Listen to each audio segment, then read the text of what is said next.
എത്തിയത്. അവിടെ വെച്ച് ഗംഗയിൽ നിന്നും ഒരു പ്രത്യേക തരം സൈക്കിക് വൈബ്രേഷന്റെ അനുഭവം എനിക്ക് കിട്ടാൻ തുടങ്ങി.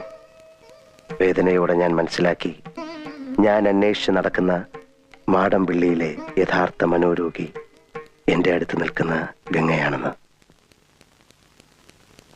ഗംഗയിൽ എന്തുകൊണ്ട്, എവിടെ വെച്ച്, എങ്ങനെ ഈ രോഗം ഉടലെടുത്തു? ഒരിക്കൽ നീയുമായിട്ടുള്ള വിവാഹാലോചന വരെ എത്തിയ ശ്രീദേവിയുടെ സാന്നിധ്യമാണോ ഗംഗയുടെ രോഗകാരണം?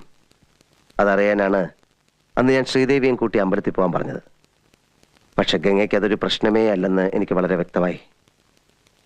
പഴങ്കഥയിലെ നാഗവല്ലിയുടെ ഒരു കാര്യം പറഞ്ഞ് ഗംഗയെ പ്രകോപിപ്പിക്കാൻ ഞാൻ ശ്രമിച്ചു. നാഗവല്ലിയുടെ ചിലങ്കയെ ചൊല്ലി എന്തൊക്കെയോ പറഞ്ഞ് ഞാൻ ഗംഗയോട് എതിർത്തു. ഗംഗ പ്രതികരിച്ചു, അതിശക്തമായി, അസാധാരണമായി. അപൂർവമായ ഒരു മനോരോഗത്തിന്റെ അഗ്നികുണ്ഡങ്ങൾ